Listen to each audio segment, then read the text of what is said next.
তাকে বলা হয় আল্লাহর তরবারি। তার নেতৃত্বে কাঁপতে শুরু করেছিল বিশাল সাম্রাজ্যগুলো। তিনি এমন এক যোদ্ধা যার নাম শুনলে ভয়ে শত্রুর গলা শুকিয়ে যেত।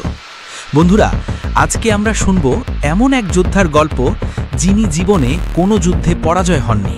তিনি ছিলেন রাসূল সাল্লাল্লাহু আলাইহি সাল্লামের প্রিয় সাহাবী হযরত খালিদ বিন ওয়ালিদ রাদিয়াল্লাহু আনহু। খালিদ বিন ওয়ালিদ রাদিয়াল্লাহু আনহু ষষ্ঠ শতাব্দীর শেষের দিকে মক্কার সম্ভ্রান্ত কুরাইশ বংশে জন্মগ্রহণ করেন। তার বাবা ওয়ালিদ ইবনে আল মুগিরা ছিলেন মক্কার অন্যতম ধনী ও প্রভাবশালী নেতা। শৈশব থেকেই খালিদ রাদিয়াল্লাহু আনহু ঘোড়া সোয়ারি, তরবারি চালনা এবং সামরিক কৌশল শেখার সুযোগ পেয়েছিলেন। ইসলামের আগমনের পর তিনি মক্কার মুশরিকদের পক্ষে উহুদ যুদ্ধের মতো গুরুত্বপূর্ণ যুদ্ধে অংশগ্রহণ করেন।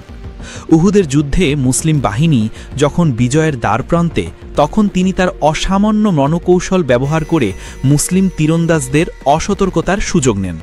তিনি পেছন দিক থেকে অতর্কিত আক্রমণ করে যুদ্ধের মোড় ঘুরিয়ে দেন, যার ফলে মুসলিমরা সাময়িক বিপর্যয়ের শিকার হয়। কিন্তু আল্লাহর ইচ্ছা ছিল ভিন্ন। 629 খ্রিস্টাব্দে মক্কার বিজয়ের ঠিক আগে খালিদ রাদিয়াল্লাহু আনহু নিজ ইচ্ছায় মদিনায় গিয়ে ইসলাম গ্রহণ করেন। তার এই সিদ্ধান্ত ছিল মক্কার জন্য এক বড় ধাক্কা এবং মুসলিমদের জন্য এক বিরাট অর্জন। ইসলাম গ্রহণের মাত্র কয়েক মাস পরই খালিদ রাদিয়াল্লাহু আনহু তার সামরিক প্রতিভার প্রথম বড় পরীক্ষা দেন মুতার যুদ্ধে। এই যুদ্ধে মুসলিমদের 3000 সৈন্যের একটি দল বাইজেন্টাইন সাম্রাজ্যের 1 লক্ষেরও বেশি সৈন্যের মুখোমুখি হয়। যুদ্ধের এক পর্যায়ে মুসলিম বাহিনীর 3 জন প্রধান সেনাপতি পরপর শহীদ হন। মুসলিম বাহিনী যখন বিশৃঙ্খল ও পরাজিত হওয়ার দ্বারপ্রান্তে, তখন তারা খালিদ রাদিয়াল্লাহু আনহুকে নেতৃত্ব গ্রহণ করতে অনুরোধ করেন। তিনি সেনাপতির দায়িত্ব নিয়ে এক অসাধারণ কৌশল অবলম্বন করেন। রাতের আধারে তিনি সৈন্যদলের অবস্থান পাল্টে ফেলেন, সামনের সারির সৈন্যদের পেছনে এবং পেছনের সৈন্যদের সামনে নিয়ে আসেন। পরের দিন সকালে বাইজেন্টাইনরা মুসলিমদের নতুন সৈন্য দেখে মনে করে যে বিশাল নতুন সাহায্যকারী দল এসেছে। এই সুযোগে খালিদ রাদিয়াল্লাহু আনহু অত্যন্ত দক্ষতার সাথে মুসলিম বাহিনীকে নিরাপদে মদিনায় ফিরিয়ে আনেন। বাইজেন্টাইনদের মনে এক ভয়ঙ্কর আতঙ্ক সৃষ্টি করে। এই অসাধারণ নেতৃত্বের জন্য মহানবী সাল্লাল্লাহু আলাইহি সাল্লাম তাকে সাইফুল্লাহ বা আল্লাহর তরবারি উপাধি দেন। মহানবী সাল্লাল্লাহু আলাইহি সাল্লামের ওফাতের পর যখন কিছু আরব গোত্র ইসলাম থেকে সরে দাঁড়ায় এবং জাকাত দিতে অস্বীকার করে, তখন প্রথম খলিফা হযরত আবু বকর রাদিয়াল্লাহু আনহু কঠোর হাতে এই বিদ্রোহ দমনের সিদ্ধান্ত নেন। এই যুদ্ধগুলো রিদ্দার যুদ্ধ নামে পরিচিত। খালিদ বিন ওয়ালিদ রাদিয়াল্লাহু আনহুকে এই বিদ্রোহ দমনের প্রধান দায়িত্ব দেওয়া হয়। তিনি দ্রুততার সাথে একের পর এক অভিযান পরিচালনা করেন।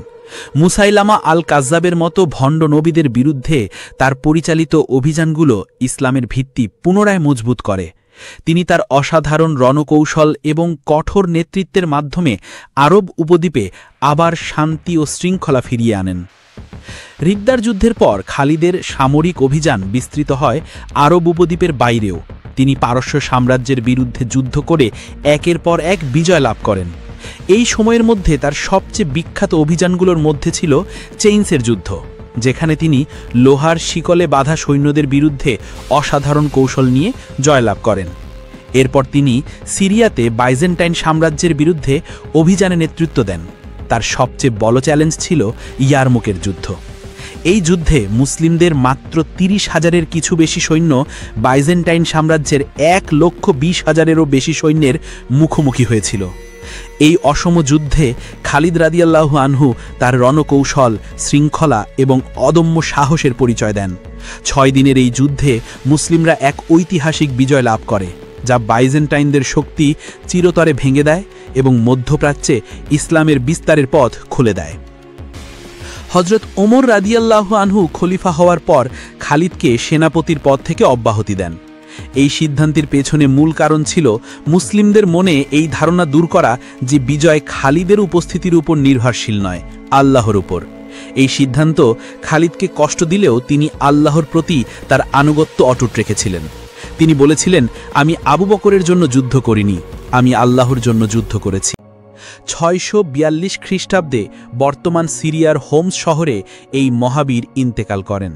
মৃত্যু সদ্ধায় তিনি আফসোস করে বলেছিলেন, আমার জীবনের প্রতিটি অঙ্গ জিহাদের ময়দানে আহত হয়েছে, অথচ আমার মৃত্যু হচ্ছে শান্তিতে বিছানায়।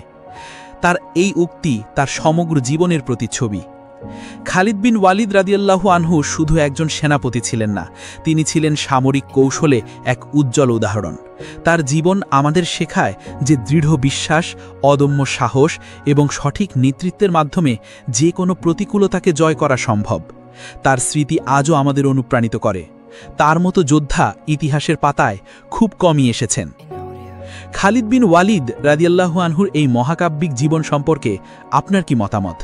কমেন্টে জানাতে ভুলবেন না। ভিডিওটি ভালো লাগলে লাইক ও সাবস্ক্রাইব করুন। ধন্যবাদ।